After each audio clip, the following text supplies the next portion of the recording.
My name is Q. I'm an event producer in the entertainment industry. This podcast is me and my colleagues talking about how we got into the business, offering career advice, and just chatting about whatever's happening in the world today. Please enjoy.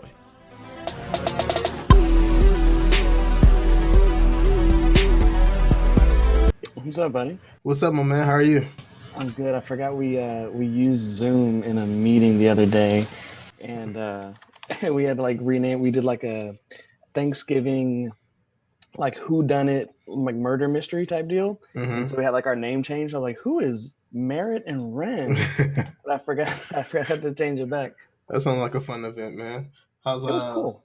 That's awesome, man. How the other events work out for you around Thanksgiving time? Oh man, we normally have a few big ones. One of them got completely remodeled. Okay. Taste of the Texans didn't happen, as Yeah. you can imagine, hmm and Sherry Holidays just wrapped up on Friday, and so Okay. that was actually much easier. We ended up doing it at the food bank instead of doing it at ABC 13 Studios like we normally do. Okay. I need to get like another light in here or something, man. Like have my I got maybe I you. just don't need to be leaning in front of the thing. All good. All good, You can man. see me in here. Got your Philly shirt on, man. I felt like it was only appropriate today with everything that's been going on. It's the purpose is no one likes us, we don't care. Hey. So it's the most appropriate shirt for today with all the news going on back and forth. So I Hey, felt like I it understand. was special to wear today. Absolutely, man. If you're a Houston fan of no matter basketball, football, whatever, you are in no position to talk about anybody, any other team. Man, we're struggling this year. It's been interesting. Awesome, man. Well, first of all, I appreciate you hopping on the podcast, man. I really appreciate this, man. Definitely want to talk about your career journey, starting from the beginning. Then just going to work through your career history, then get up to the Houston Food Bank, pretty much telling people how we got there. And we'll probably talk about some stuff that's happening in the world today. You know, of course, the Eagles and their QB changes, and just shooting the shit. All right. Awesome. Awesome. All right, guys, welcome to another episode of the Queued Up Podcast. I'm your host, Q. I have a very special guest on the line. I had the pleasure and opportunity to work with this young gentleman at the Houston Texans for a couple of years. This young man has grown to be a community pioneer, man. He is the face of the Houston Food Bank. Please welcome to the stage the community events manager with the Houston Food Bank, Sean Crowl. Welcome, my friend.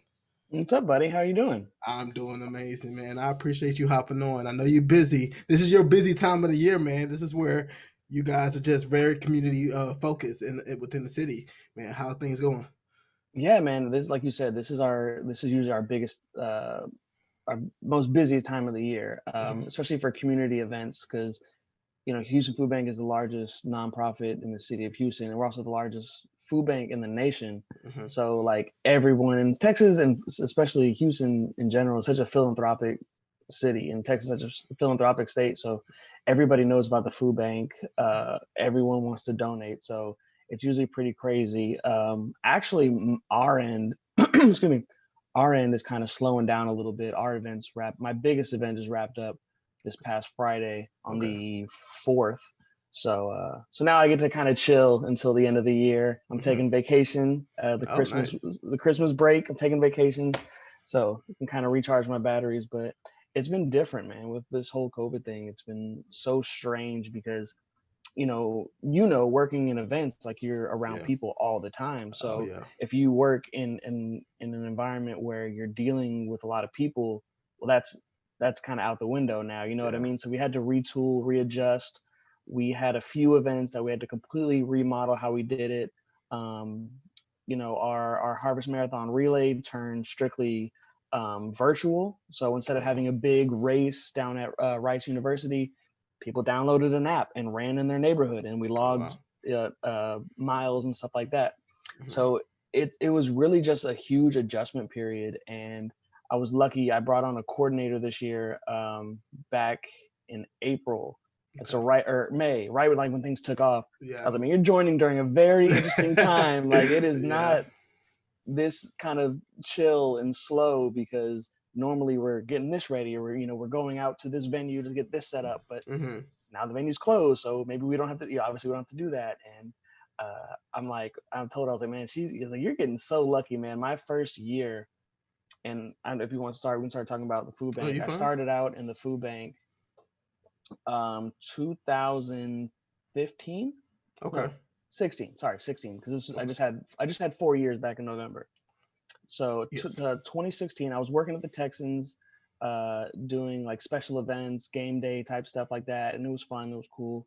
But just needed something a little bit more consistent. You know what I mean? Love working for the Texans. Great family there, and we've actually brought some Texans people over to the food bank. Mm-hmm. A couple of people that I know are with the food bank now. So I like to think I'm the recruiter for the food bank, just stealing all the best Texans people. But no, yeah, I actually I take that back. Before that, I was working with another nonprofit called Playworks, and Mm-hmm. basically I went into a school in Pasadena, and I was a basically I like to tell people, I said, what do you do? I said the best way to describe it was I get to play at recess all day. It was the best job ever. So basically Yeah. what it is a organization that goes into schools into underprivileged areas, and maybe schools, they don't have the correct equipment, or they don't have, they're having behavioral issues at recess or whatever. Because I think a lot of teachers at recess, they go in and it's playtime, they get to take a break, kids do whatever they want. So a lot of schools had trouble with fighting during recess. The school that I went to in particular, um, they had like no equipment. They had it was just a field, uh, no jungle gym, no soccer goal. Well, I Oh take it back. They wow. had one soccer goal, but it was like torn down. Like the one of the legs was broken. Ah wow. So they had no like real equipment. So I was in charge of like they gave us equipment to bring to the schools, Okay. and at recess we just hung out at recess all day. So when the kids, like different waves come in, different grade levels, excuse me, we would be out there just or structured recess, playing different games with the kids.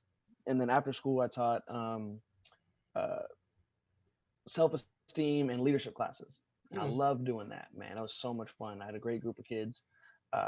Unfortunately, I came down with a rare disease. I don't know, it's called Guillain-Barré. Oh Not a wow. lot of people know. I didn't really talk about this a lot, but yeah, it is a autoimmune disease, and basically it affects 1 in 100,000 people, Oh and wow. it shuts down like a lot of your like you lose a lot of physicality of it. It starts in your legs and your feet and your hands. You lose a lot of strength. So there was a time when it was the worst, where if I fell down, I couldn't get up. Like I didn't have the strength in my legs to literally pick myself up. So Oh wow.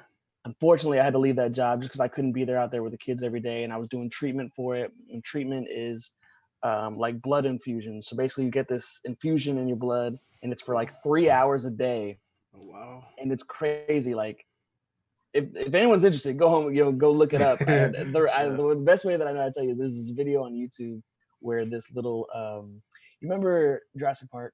Yeah.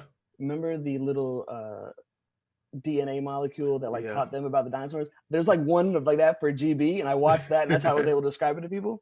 But Okay. yeah. So anyway, so I once I got healthy and I was physically ready to go, Hmm. I was like, man, I really wanted to get back into doing something like in the community, and I loved working with the kids there, and I wanted to do something. First off, I just wanted to get a job because I was out of Yeah. work for like 2 months doing these treatments. I was like, I'll take anything at this point. Oh wow. But one of the criteria for working at Playworks is you have to do like X amount of community volunteer hours. So I volunteered at the food bank. And so when I was thinking about new jobs, I was like, man, this keeps me in the community. It's something that I enjoy doing, something I have the skills to do. I applied for a job and I got it doing volunteer production. So when you go to volunteer, the people who are leading the projects, playing the music, having a good time, talking to the volunteers, that's where I started out at. And I did that for about 11 months.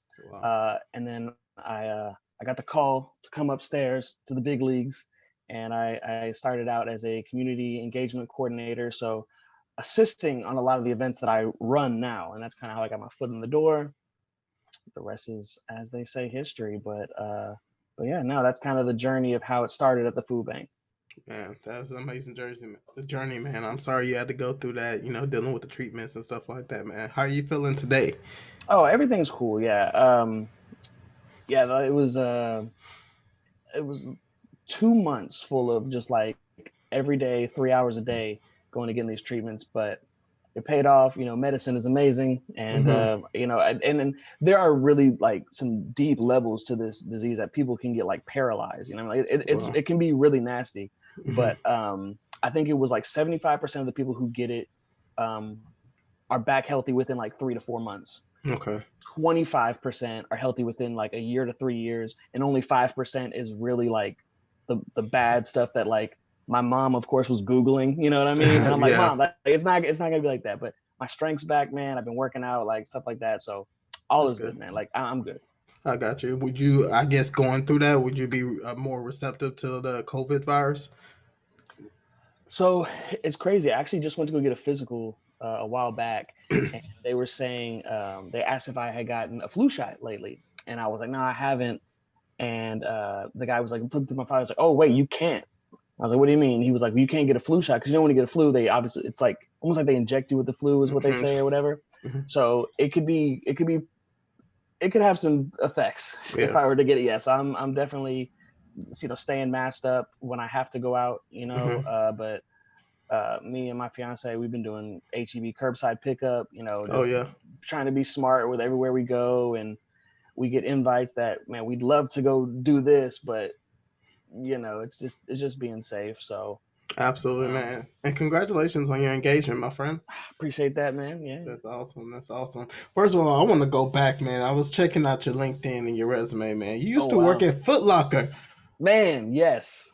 Man, tell me about that, bro. You the plug. You got the insights. Not anymore, man. Not anymore. I used to be. So that was like my second job out of high school. I was still in high school when I was doing it.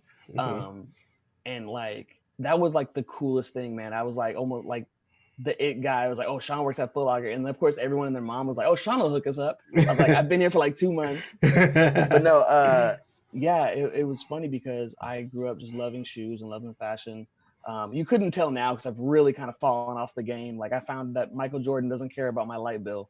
So I've sold all my shoes and stuff like that. But I used to be a big collector. I'd love retro Jordans and Oh wow. dunks and stuff. Like I love that kind of stuff. And every now and then I still have my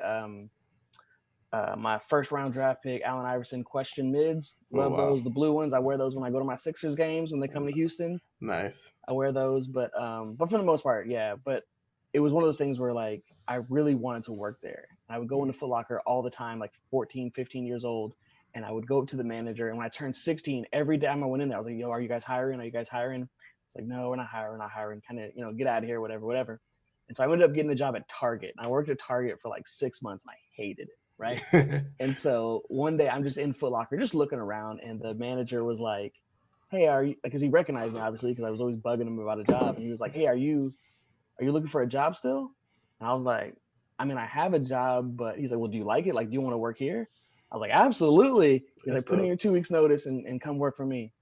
And so I was like, I ran out of that store. That's Uh, dope. and yeah, so I did that through high school and a little bit in college. And I mean, name a shoe store in the Houston area. I worked there temporarily, whether it was like Really? helping out, like Baybrick Mall, Alameda Mall, the Galleria, Memorial City Mall.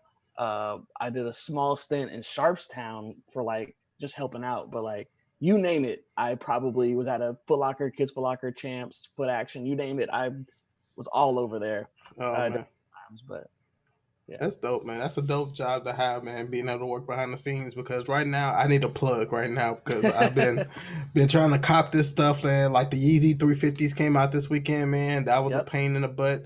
I was able to cop on the Adidas app, but just dealing with the foot sites. And that's and again, I'm like completely in, like I don't want to get twisted, like I'm completely out of the game, like I am Mhm. a complete novice now. It's all apps now, right? It's like the sneakers app and stuff like that. Yeah, I mean, since 2020 and the pandemic hit, they utilized the reservation app to where you can try to get it online or be able to go pick it up. And Mm, then, of course, everybody's a reseller this year. Everybody's trying to find new forms of yeah. income, and pairs that will usually be sitting are just flying off the shelf at this point. So Yeah. yeah, it's been a crazy game lately. But since you had a love for shoes or whatever, could you name me your top five sneakers that you've owned? That I own, I don't own a ton now, but I can give you like a top five just of all time. Top five all time. So number one, is easy. It's the question mid, the Reebok question mids. I'm a huge Allen Iverson fan. He's my favorite player growing up. That's just easy, right? Number 2 would be the True Blue Retro 3s. Okay. Love a good Retro 3. I remember when I was I out of high school by then? I don't know if it was 2007 or 2008. I forget. But anyway, I got the True Blue shipped from like Japan. I thought that was like the coolest thing because I got them like 6 months before they came out, and I wore them to school, and I just felt like the man. You know what I mean? And I used to go to the sneaker summit that they would have it. They used to have it at Toyota Center. Yes. And I remember I had those on. I was walking around, and I'm sure you can attest to this. Any guy knows, and women too, I imagine. Anybody that is a shoe collector or a fan of shoes knows, like, the best feeling in the world is like walking down the mall, like down the hall in the mall or at school or wherever you are, and someone just going like you know what I mean? Just that look back, and you're just like checking you I'm out. killing it. Yeah, absolutely. So the True Blue 3s is 2. Mm-hmm. Number 3 is a sentimental one. It's not the best looking shoe. It's not a great shoe, but it's the first pair of Jordans that I owned with my own money. It is. Do you remember the Spizikes? The Spizikes. It was like it was a mashup that they did for, I think, 2007 or 2006, because I had just started working at Foot Locker, so I was 16. Okay. It's easy to remember years because I was born in 90, so you just add 10 years to whatever year it is. It's easy to remember. 2006, I was 16. And it was like a mashup they did. And again, it's not a nice shoe. And any sneaker collector who's watching or listening to this is going to like roll their eyes. But it was the first pair that I bought with my own money. And that was a big deal to me. What else? 4, I like the Dunks, the Dunk Lows. They did a collab with Diamond Supply Company. No, I'm sorry, Tiffany, the Tiffany Dunks. The Tiffany Dunks, yes. Yes. Diamonds, Tiffany. Again, anyone who's listening to this, I am out of the game. I am not pretending to be some big sneakerhead. And then 5, give me a good all-white Air Force One. Oh, classic. Just something, something classic. Goes with everything. And that was kind of like my go-to shoe in high school. You know what I mean? Which it's just an all-white. It was like affordable that my parents could get it for me, like before I had a job. It wasn't like some crazy $150 Jordan sneaker. It was just like they were like $79.99. Oh yeah, they were cheap. You can get 2. They were good, I remember I used to have a deal. It was just like 2 for something. Like you brought 2 shoes. 2 for $89. 2 for $89. Yep. I used to lived in the 2 for $89 section. Yeah, bro. I used to go in there, and I always like want to get like at least a white shoe and a black shoe. So I always go for like the Adidas hard shell. The original Superstar ones and stuff like that. Yeah, absolutely. Making sure I was always fresh, man. If you grabbed $100, you were fresh. I'll tell you this, man. The 2 for $89 was a gift and a curse, because when I needed shoes, it was a gift. But when I worked at Foot Locker, it was a curse, because you could only get 2 for $89 shoes with the shoes that had a little tag on them, right? People would grab some like Jordan off the rack and be like, are these 2 for $89? I'm like, no, man, come on. That $160 Jordan is not part of 2 for $89. Like, you're out of your mind. Come on. Yeah, everyone, is this 2 for $89? Like, does it have the tag on it? Yeah. You learn patience. You learn patience working in retail. Oh, I bet, man. Then you went from working in shoes to working at a bank, man. What was that transition like? That was another one. Like, I was in college and I just needed a job. It was like, that really wasn't like a quote unquote career move. That was just like, hey man, I need something. And I'm still working, I needed something that was flexible with my hours, like going to school. So I had a lot of like evening classes. I was like, well, I can, work this, because I went to the Art Institute of Houston. I went for audio engineering. And so a lot of my classes were like evening classes. So I was like, okay, well, I'll go in the morning and do like morning classes or whatever. And then I'll go, or I'm sorry, in the afternoon, or have my classes in the morning, go to work at the bank at night. Or I'm all over the place, man. I'm sorry. No, you're fine. Work in the morning, school at night is what it was. But, gotcha. And I think that is really where my love for like podcasting came in. And I know we'll get to the MSM pod here in a minute. I know we're going to talk about that. Oh yeah. But that was kind of like, that was 2010, 2011. So I think podcasting was just kind of starting up, or at least to me. Maybe I was just the first time that I really noticed it of it. And I was like, oh, this is kind of cool. And it was just something fun to just kind of like listen. It was like an audiobook. Yeah. That's what I thought they were all were. I was like, oh, these are all audiobooks. Like, no, it's called a podcast. I was like, oh, Yeah. okay. And so that's how I got hip to the game. That's dope, man. So are you born and raised out of Houston?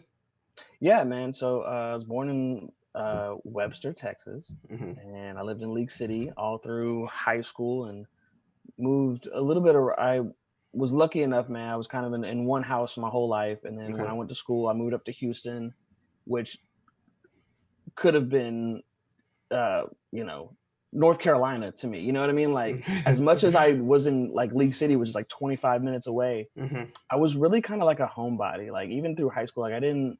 It shows how much of a nerd I was. I didn't really go to like a ton of parties or anything like that. I was kind of stay home, or if I was with my friends. I'll tell you this: if anyone's familiar with League City, and maybe it's changed. I obviously go back and see my parents, quite a bit. But when I was there, it was I called it the three M's of League City: movies, mall, main event. Those are the three things to do there. And you can either go to the movies, you can either go to the mall, or they had just built a main event, and that was like the bowling alley and the laser tag. Mm-hmm. But yeah, but I never really went to Houston a ton. You know what I mean? I got a car late, so like Oh yeah. even if I wanted to, I couldn't go. Yeah. But once I got up there, it was like a whole new world. And it's funny because my fiance just moved up here like 6 years ago, and when we first met, she was like, "Have you been to this place?" I'm like, "No, I've never been." "Have you been here?" I'm like, "No." She's like, "I've lived here for like 2 years, and I've been to way more. I know way more places than you do." I was like, I never came up here. You know what I mean? That's dope, man. So you was also a part of the Deca Club, man. That was back when you were Is that on selling my like, LinkedIn? yeah, Yeah, Deca man, I had Club. to make sure to put that on. Yeah, absolutely, man. But I was a part of Deca Club too, man. And I didn't Really? realize, yeah, man. It was That's one of the, awesome. it was like, man, a class. I was playing sports at the time, man. I was like, man, this class to teach you more about sports and entertainment, what happens behind the scenes, and also, of course, you get to sell stuff, and that was just, really tickled my entrepreneurship side. So it was really fun. Did you guys sell the cookies at your school Yeah, or Chick-fil-A absolutely. sandwiches? Oh no, we didn't do Chick-fil-A sandwiches. I wish. Yeah, No, my we did. school did both. We had the cookies and we had like the cookie dough and stuff like that. But the really cool part about Deca Club was it was so I got through it through this entrepreneurship class my senior year, Hmm. and full transparency, entrepreneurship was like, I need a blow off class. Let's do this. This will be kind of easy. I'll learn about business, but I wasn't very business savvy at 17 years old picking my classes for senior year. Hmm. And man, it was super cool. It was so much fun. And I had this teacher, Miss Camp, shout out Miss Camp. Hmm. Um, I had her fifth period, so it was like the first class of the day on B days because A day was 1 through 4, B day was 5 through 8. So I had her fifth period, and so it was bright and early in the morning, and her class was attached to the school store, so we would get there early and I would run the school store. So I was basically like the corner store guy. Like, we had muffins, we had Gatorades, and so in the mornings I'd be selling those, and then like we kind of got like a little late pass to kind of come in late because kids are still in there, way after the bell rings, Hmm. getting their stuff for to start the day. And so, and then we would do inventory, and so we would once, I think probably like once a quarter or once every 6 weeks, semester or whatever it is, we would do inventory. We'd go into the closet and count all the muffins and count all this stuff. So, I think at the time I was kind of like, this is dumb and like I don't want to do this. But like looking back, like I feel like there's very few classes in school now that teach you about the real world Yeah. and teach you about like business savvy stuff like that. So I took another class, international business, which Oh. again at the time I wish I would have been more serious and really kind of like paid attention to and like really worked at. But it was like one of those like elective like blow off classes. But you know, anybody that's watching this that's still in high school, man, like I cannot stress how seriously you need to take high school. I know it's kind of like the fun years of your life, and trust me, it's a blast. I had an amazing time in high school, but Mhm. and there's some things that you can really learn for the future, man. You can really get ahead of the game. Absolutely, man. Especially when you get out there in It's my Europe now. PSA. Stay in school, kids. Stay in school. I love it, man. So since you're born and raised out of Houston, man, how did you become a Phillies fan? Man, I get this question all the time because I'm an Eagles fan and I'm a Sixers fan, Hmm. and baseball was a Yankees fan. So Oh let the booze roll in. wow. Uh, no, so my dad is one of my heroes in life. He is the man that I look up to the most, and he's the one person that 10 people can tell me the same thing and I won't listen to them, but if he says it, you bet your butt I'll do it. You know what I mean? Like, he's So just that guy for me, you know what I mean? And so growing up, he was like, I played sports, I played baseball, I played basketball. And so my dad was always like, okay, if you're going to play a sport, what you need to do is you need to go watch a game, find a player that you like, and try to emulate your game after him. Pick up little things from, from different players, and try to model your game after that. So at the time, growing up playing baseball, the Yankees were just, they were winning the World Series every year, it seemed like, and Derek Jeter was the man, and I played shortstop. I became a big Yankees fan, and my dad was like, all right, look, he sat me down when I was like, I want to be a Yankees fan, or I'm going to be a Yankees fan, I guess. I'm sure I didn't say it like that, but I was, rooting for the Yankees. And he was like, okay, I'm gonna tell you like this. You can be a Yankees fan, that's fine. My dad doesn't really care for baseball. He's more of a football wrestling kind of guy. oh wow. Yeah, and so, there wasn't enough hitting in baseball for him. You know what I mean? There wasn't enough physicality in baseball for him to be a fan. But anyway, he was like, you can be a Yankees fan, that's fine, but we are a pick and stick family. So you pick and you stick. If this is your team, you stick with them. If they lose all 162 games, you still have to be a fan. There's no jumping ship to your favorite teams, which is why, like, so when I started playing basketball in like middle school, like 2010, 2011 time. And of course, 2001, Allen Iverson's the MVP, Sixers go to the finals. Like, he was the man. I just started playing basketball, and I was really big into like the and one mixtapes. You know what I Oh mean? yeah. I was really big into that. Those. So my dad's like, well, you can't do that on the court because that's carrying and that's traveling. Anybody that does basketball does that. But he's like, there's guys that are playing the league that have that same style. So it was Jason Williams, it was Jason Kidd, it was all the Jasons, and Allen Iverson was the man, and he just had so much swagger, and the way that he played the game with a confidence, and you know what I mean, that like, yeah, and he was listed at 6'1", but I've seen him in person. That man is all of like 5'9", 5'10", maybe. And so it was really cool, as someone who's always short, was like, okay, cool, there's someone out there that's my size, or small like me, that's playing fearless. You know what I mean? Would just go into the lane with all these 7-footers and just take the contact and one, and would get up and like I love people that talk trash, and that's all the way up to today. Anybody who can talk trash and back it up, I'm a huge fan of, because I think that's just the coolest thing. Obviously when you lose, you got to eat those words, but anybody who gets up there and just like talking trash back and forth, oh yeah, I love it. And he was the man. He had the cornrows, he had the tattoos, and had just all the swagger that the NBA had never seen before. And I was just so drawn to that. So my dad was like, it was easy with the Yankees to be like, when they lose, you got to be a fan. I was like, they're never going to lose. They're the Yankees. They're amazing. And, historically speaking, they've been contenders, for a long time. So with the Sixers, I was like, yeah, the Sixers, they're in the finals. They're going to be great every year. And my dad was like, okay, well, what happens when he leaves? Are you still going to be a Sixers fan? I said, yeah, yeah. And he put the curse on me, man. What, 6-7 years later, he left and he went to Denver. And my dad was like, you got to be a Sixers fan. You chose them. You got to stick with them. And that's just my personality, man. Pick and stick. And same thing with the Eagles, man. A really good buddy of mine growing up, his parents were from Syracuse, New York. Now, Syracuse is where the great Donovan McNabb oh yeah, went to college, and so they liked him at Syracuse. So when he got drafted by the Eagles, my buddy was like, hey man, like, we like the Eagles. And at the time, I really wasn't a big football fan. I was more baseball and basketball. But I was okay, like, I'll watch this team. And so it was like him and Brian Dawkins and Brian Westbrook and Jeremiah Trotter, LJ Smith, who we both have the same birthday, May 15th. Shout out LJ Smith, who's the tight end. I had an Eagles calendar and it had like players and their birthdays. And I was like, me and LJ Smith, same birthday.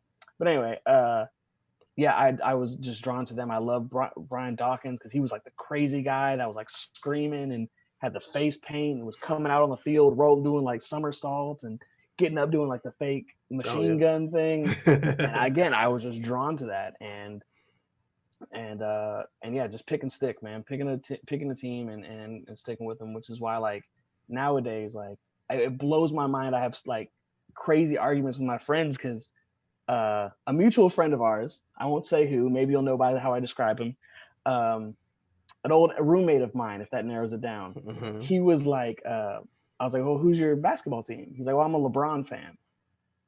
I was like, well, what does that mean? He's like, well, right now I'm a Heat fan.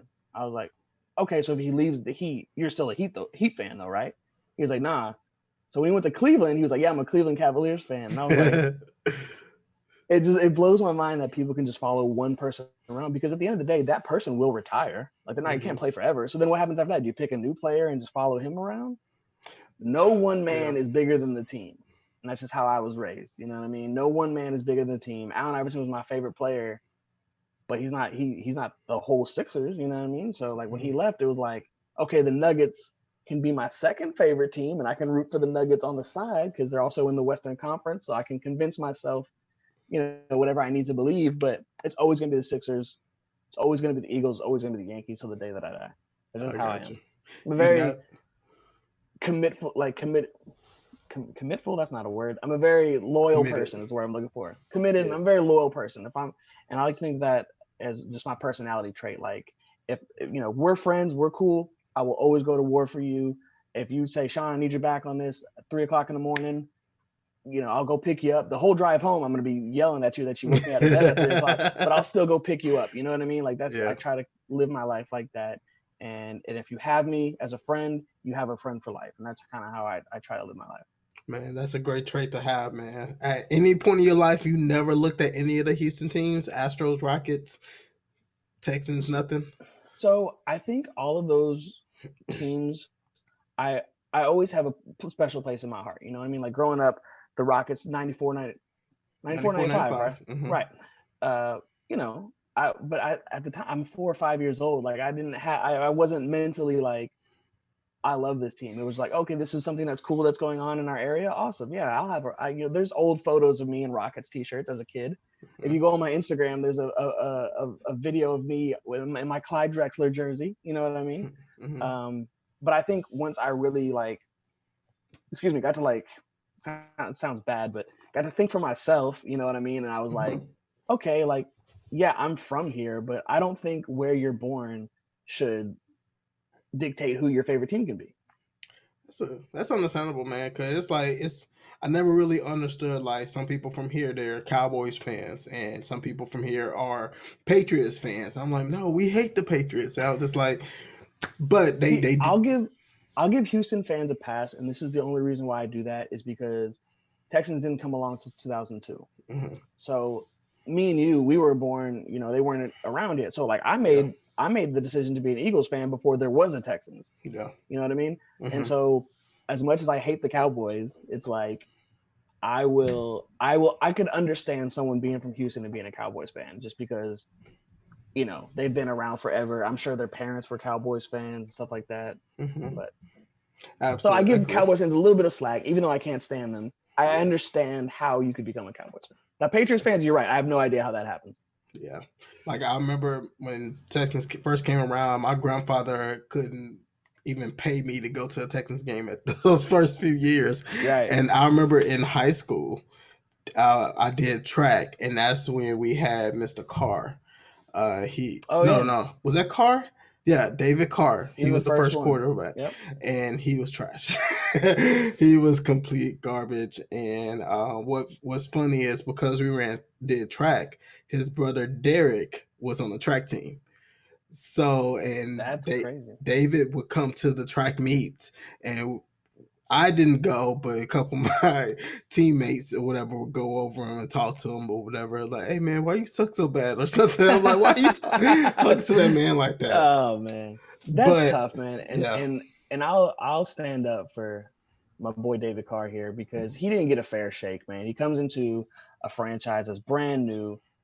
He couldn't stand up right. He had like the record for like most sacks in a season for like the past 20 years, like 18 years. I don't think it's been broken, or maybe it has, but it's some ungodly number. So I think given a fair shake, I think he would have played better. So I know people like to trash David Carr. He's a nice little punchline here in Houston, but I'll stick up for my man DC. I'll stick up for him.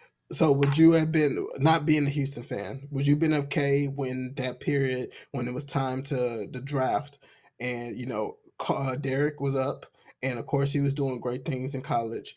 And we needed a quarterback at that time. We just needed one, but they was like, we do not want the PR nightmare of bringing in another car to a Houston team. Would you have personally been okay with that?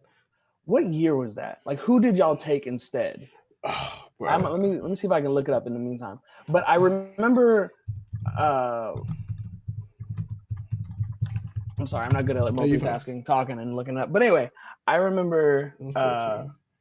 So 14. So was that the Clowney year?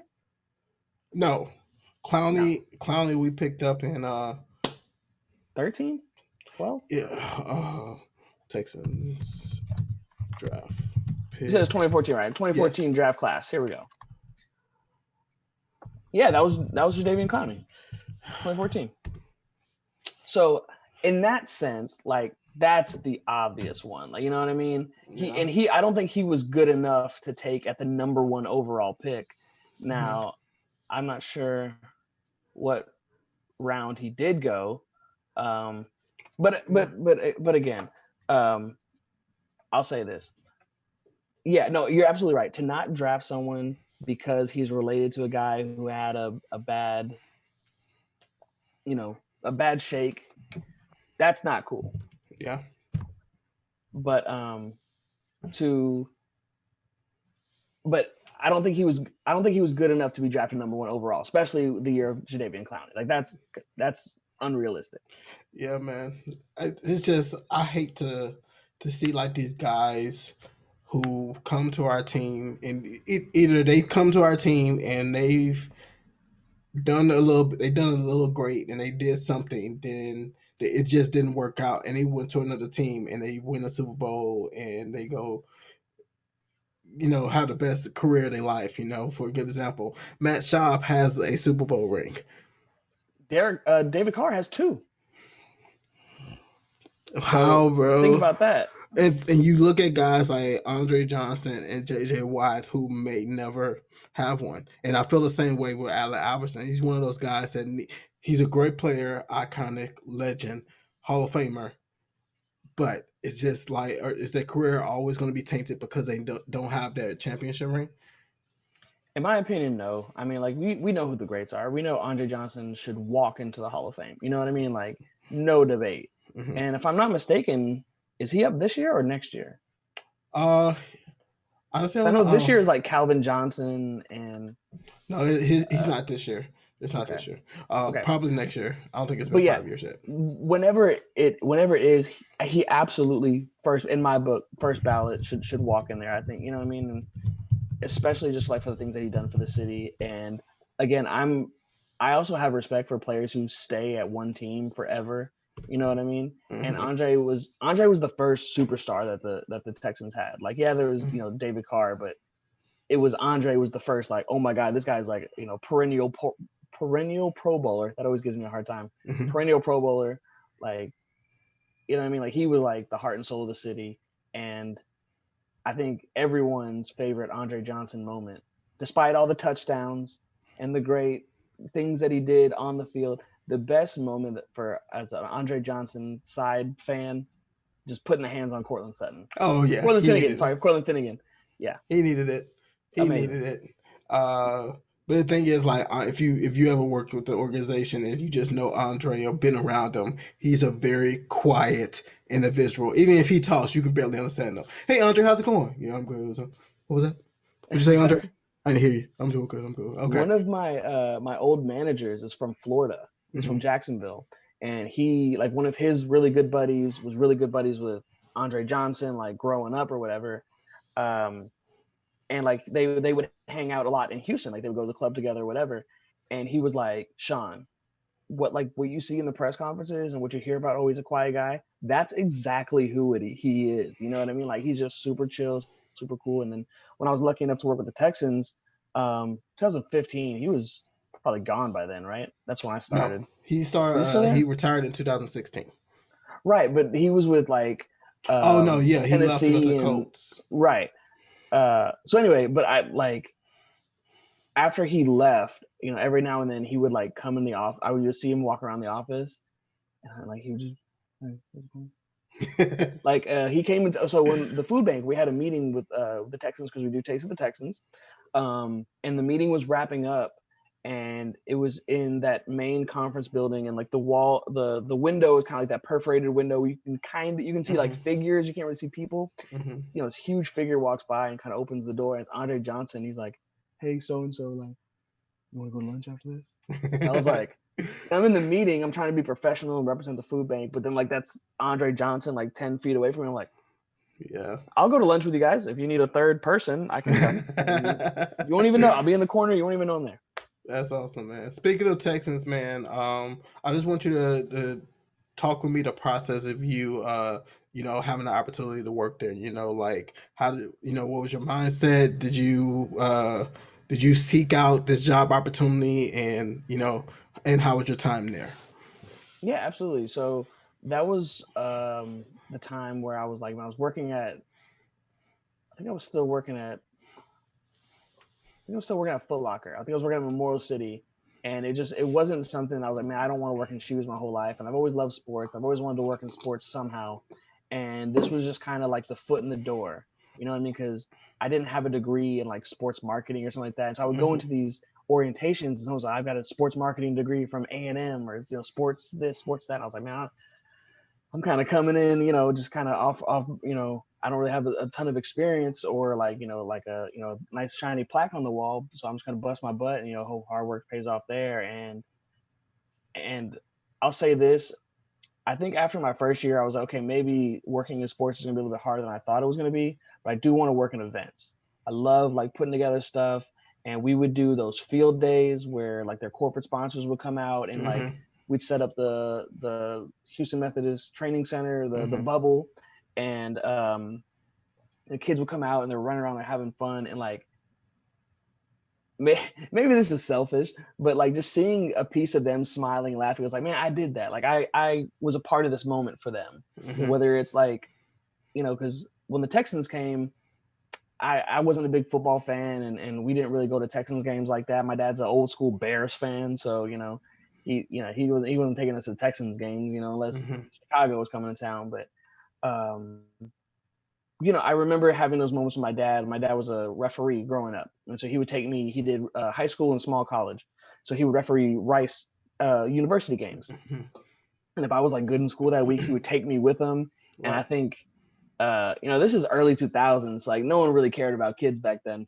So like I was like on the chain gang, like moving the chains during a Rice game, like in college football, like a 10-year-old. Like there's no way to allow that right now, or like these times. But yeah, like 10 years old.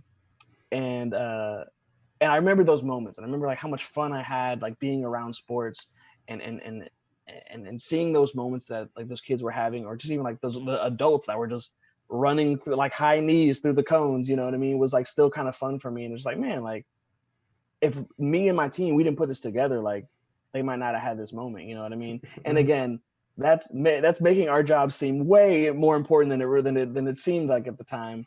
But I was like, man, like I would want to do something like this. If it's not in sports, it's in events. So fast forward, 2 years to when I'm working at the Houston Food Bank, this position comes open for community engagement, and I was like, well, I know they do a lot for like our main, like our big marketing events and stuff like that, and that could get me back in the events game, and I have previous history in events. So my old volunteer services director, she's not there anymore, but her name is Latasha Allsbrooks. She was the one who really put the word in for me to the then community engagement manager. And was like, you gotta give Sean a shot, just interview him and see what he can do, and he won't let you down. And she really went to bat for me, man. So to this day, like I like to think I'd be able to work my way up, but it's always nice to have that someone who believes in you and is going to go to bat for you. And to have her be that person, like who knows, I may not be in the position that I'm at now if it wasn't for her just badgering the manager every single day, like just give him an interview to see what he can do and yada yada. And luckily got the interview, killed it. And that's how I kind of moved up, and now I'm running those same events that I was just tagging along for, it seemed like, that first year. Yeah, man. I mentioned earlier, man, you are the face of the organization, man. You went from, That's a handling. stretch, but I'll take Hey, I'm it. not gonna lie, man. Every time Houston Food Bank is doing something, man, it's Sean on the TV. I'm like, hey, man, Sean, look at him talking and giving You know them what's the thumbs funny? up. Yeah, that awkward thumbs up. You know what you're talking about. No, and it's funny because that manager that hired me, she was like, this is community engagement, so we're in the community a lot. We're doing a lot of interviews, and we're representing the food bank, and you're going to be dealing with a lot of different people. Like, are you comfortable like on TV? And you know me, man, I can talk. I was born with the gift of gab. You know what I mean? Mhm. So I can talk to just about anybody. And so I'm like, yeah, I'm cool. She's like, good, because I don't like doing them, so you're gonna do them. And that first year was like trial by fire, man. I got brought on to the development team in November. So like my first week was like one of our biggest events of the year. My second week was Taste of the Texans, and then like 2 weeks later was our big Share Your Holidays event with ABC 13. So within my first month, I went through like three of our most busy events ever. So it was really trial by fire, but it made the other 9 months just cake. You know what I Oh mean? Just yeah. like easy, because you kind of went through that, and then after that, they were just like, we need someone to do like talk about our new program on ABC 13. Like, does anybody want to do it? And a lot of people are like, putting their hands down. They're like, and then it got to the point now where it's just like, oh, Sean will do it. Like, I'll get emails like, oh, Sean, you can do this, right? I'm like, are you asking me? Or are you telling me? And I don't mind. I love doing it. So I That's was telling, I dope. was like, if y'all need someone to go talk on air, just make sure tell me what I'm talking about. I don't want to get Hmm. there and represent the food bank and look stupid and not know what I'm talking about. But we have a great team, and everyone kind of, everyone really works together to achieve a common goal, which is to cut down food insecurity in Houston. And our vision, we came out with a new mission and vision. The vision is a world without food banks. We want to be so good at our job that we put ourselves out of business. You know what I mean? We That's want to good. be in a world that doesn't need food banks. You know what I mean? That people don't need food. But that's a very ambitious goal. But that's what we're working towards, and that's our vision. So that's kind That's of the way dope. we see things now. That's dope vision, man. I love it. I love working with you guys, man. You've had a lot of celebrities and great groups come through the food bank, especially when we used to have events come through. Talk to me about some of the more public figures that have walked through the food bank that you probably have gotten a little starstruck by, Man, so if I'm any. lucky. Working with the Texans is really kind of like rubbed out. Like, you kind of learn not to be super starstruck, and Hmm. you're rubbing shoulder. You're working events with J.J. Watt and Deshaun Watson. I think he was right when I left when Hmm. they got him. But anyway, you learn to do. You got to be professional, and they're employees just like you. But yeah, man, there's some cool ones. Like right after Harvey, Chris Paul and Kevin Hart came together. Oh wow. And that was really hard not to ask for a photo, man. You know what I Oh mean? man. Because Yeah. he's Chris Paul is like point god, you know what I mean? Yeah. And Kevin Hart at the time, and he's still hilarious. At the time, he was like everywhere. You know what I mean? Hmm. He had like two stand-up specials came out within a year, Hmm. and he was in every movie you could think of, with The Rock and stuff. So that one was really hard not to ask for photos. A funny story is like my second month working at the food bank, we had the WWE Hmm. sent like three superstars. They sent oh god, the big dude Henry, Mark Henry. Mark Yes. Henry, and AJ Styles, Hmm. who was a guy that like one of my buddies is like really into wrestling and WWE and stuff like that. So I knew the name AJ Styles through him because he would like tweet about it and whatever. And so I was like, oh my god, he's never gonna believe this, that I'm working with AJ Styles. And again, I'd been on the job for like 2 months, and I snuck a photo, and I was like, hey, can you come over here and like take a photo with me really quick? Take a photo, and of course, I hadn't seen my manager in like 15 minutes. She was off in the rants. And of course, as soon as I saw the photo, she's coming around the corner like, don't, what are you doing? You're not asking for photos. And again, that was my one moment of like unprofessionalism. But ever since Mhm. then, you know what I mean? It's like, I've got to do turkey giveaways with Tyron Matthew when he was with us. I Nice. got to do one with DJ Reader last year. We had one where some of the uh, ambassadors came out this year. Mhm. So that again, Kevin Hart, Chris Paul, Demi Lovato came up after Harvey. So it's been a while, obviously, because everything's been going on. No one's really coming.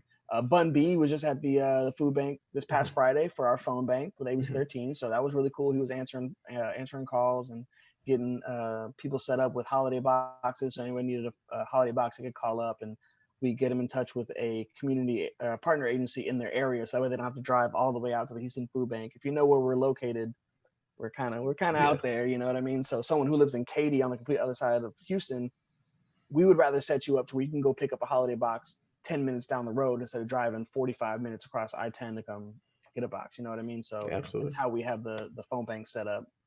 Okay. He was there.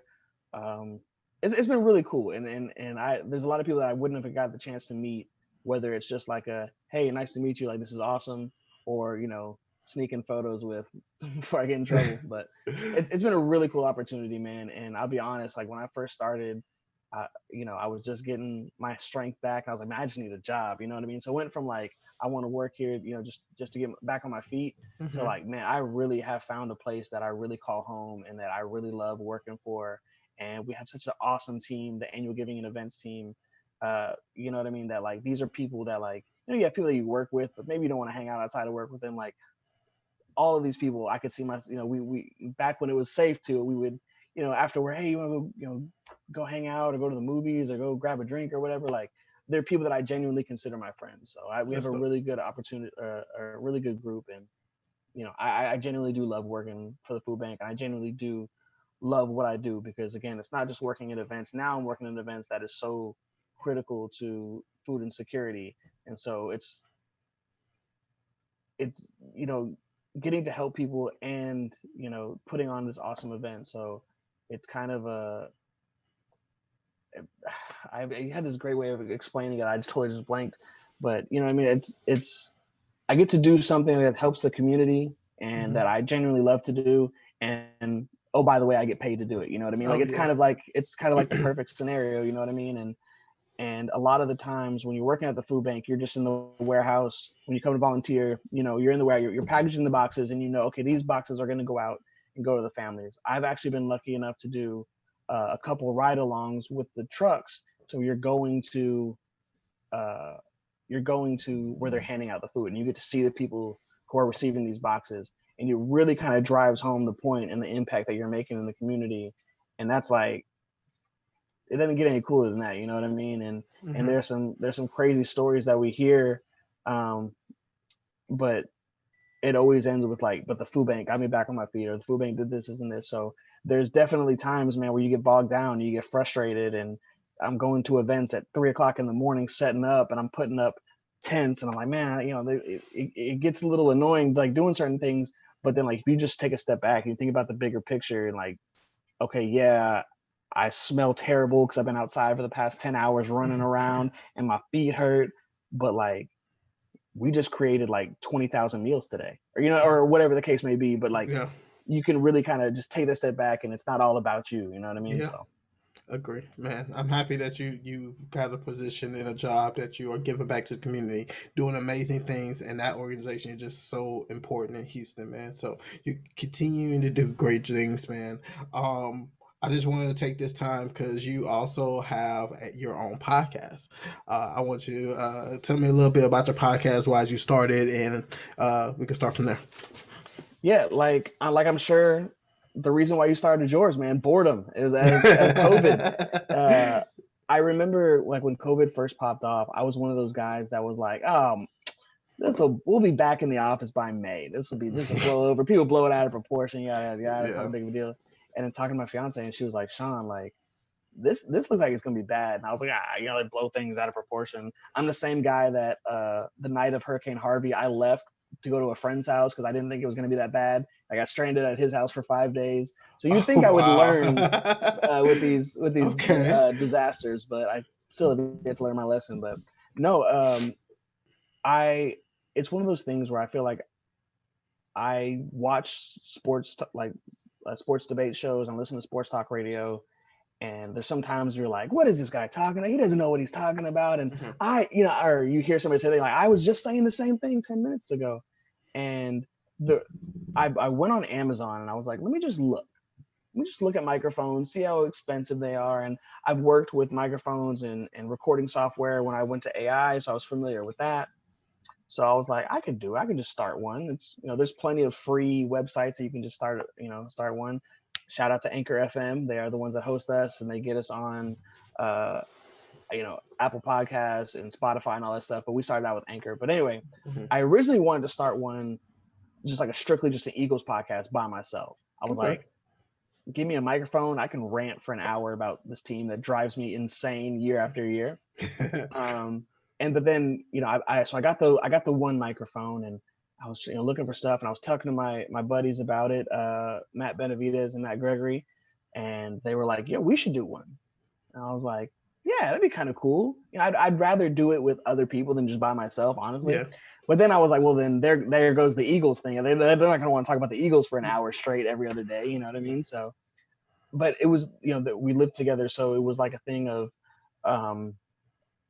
like every night we're talking about sports. You know what I mean? Like before everyone goes, but we're just kind of hanging out after work. We're just talking and, hey, oh, did you see this? And of course you have a group chat like you do with your friends, and sending Twitter links, so-and-so got released or so-and-so just got traded. And we're like, man, we just talk about this stuff.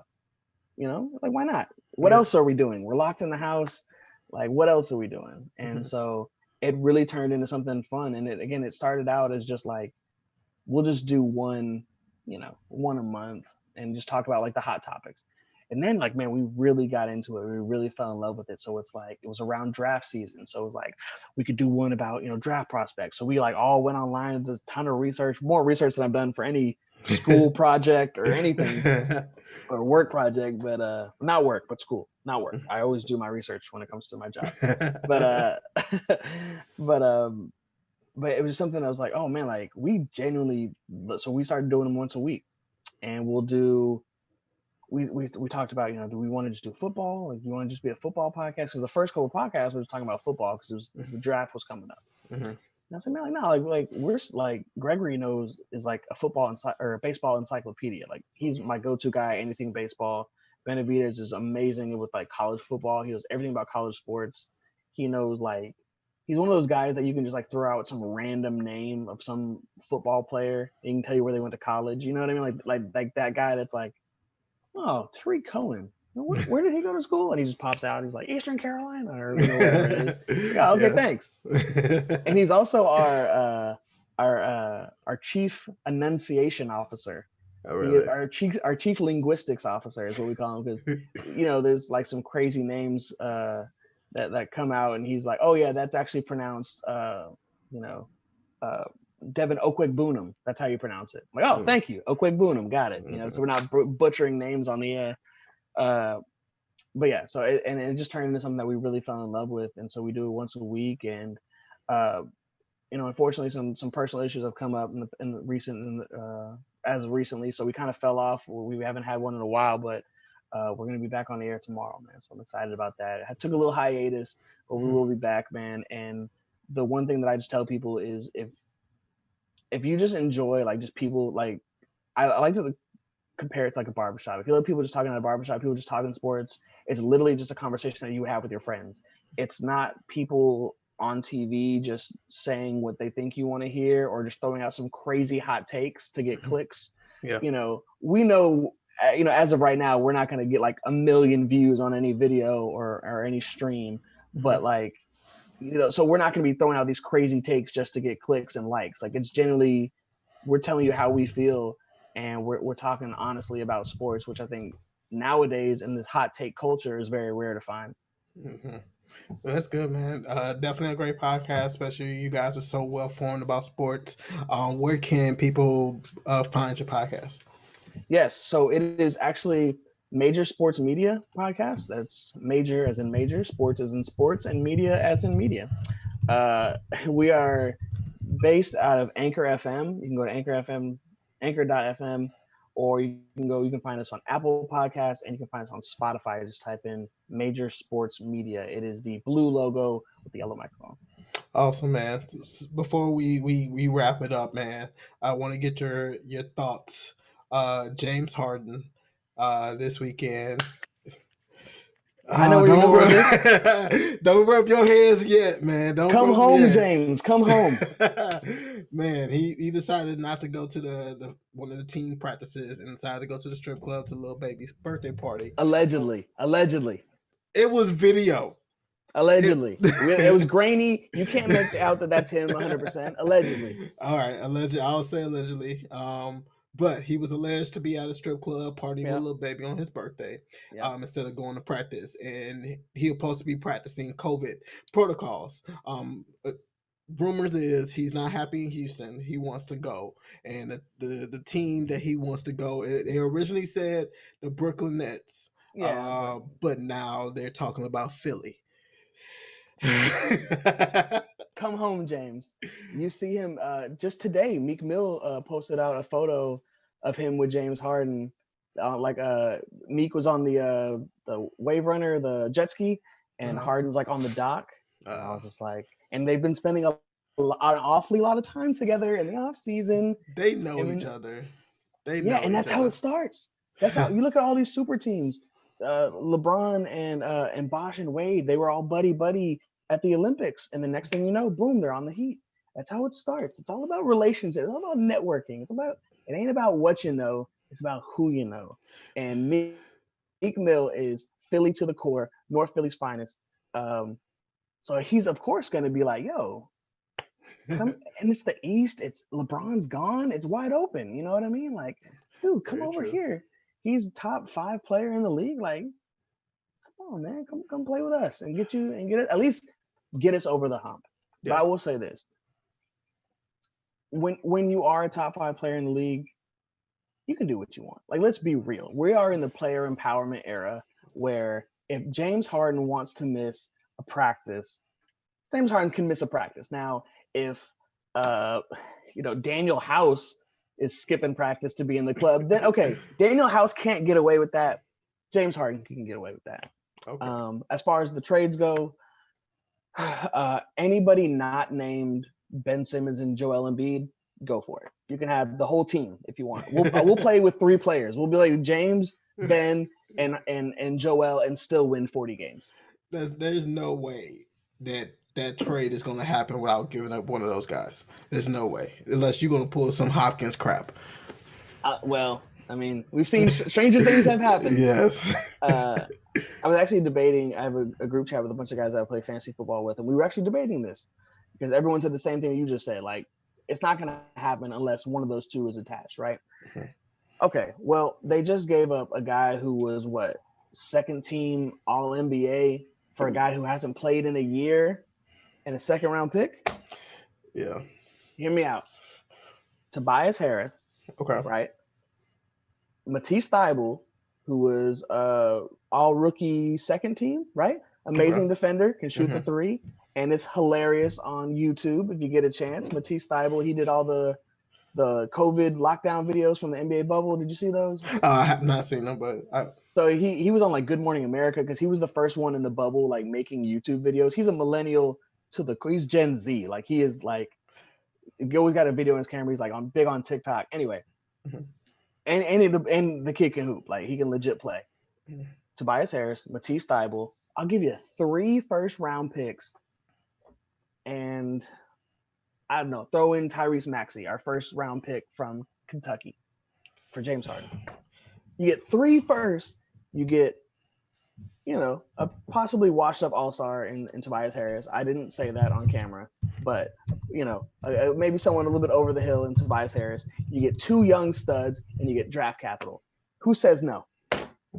Yeah, man. The thing is, James has been a part of the team since 2012. And he's the oldest tenured Rocket, I think, even more than the front office. Probably. I wouldn't be surprised. But I think last year if we couldn't do it last year, I don't see us moving forward, especially without Russell and the group that we have now and a completely revamped coaching staff.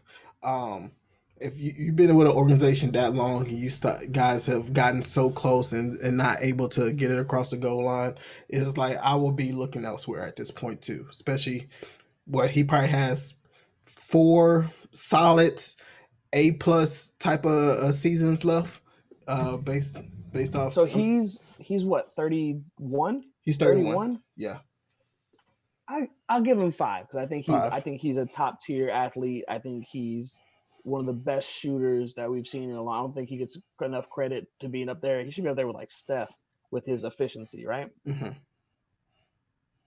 I'll give him 5, maybe 6. You know what I mean? Because Of A+ quality. Yeah. Okay. Well, 5.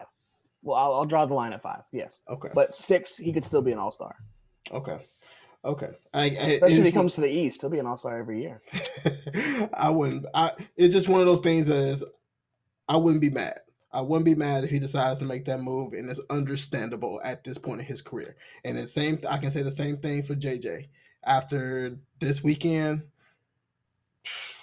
And just really quick, I know we need to wrap up, but I will say this: just the look on JJ's face after that, the bad snap, what I think was just a look that you saw in every Texans fan this whole year. Like, yeah, of course this is happening. You know what I mean? Like one of those things. Yeah.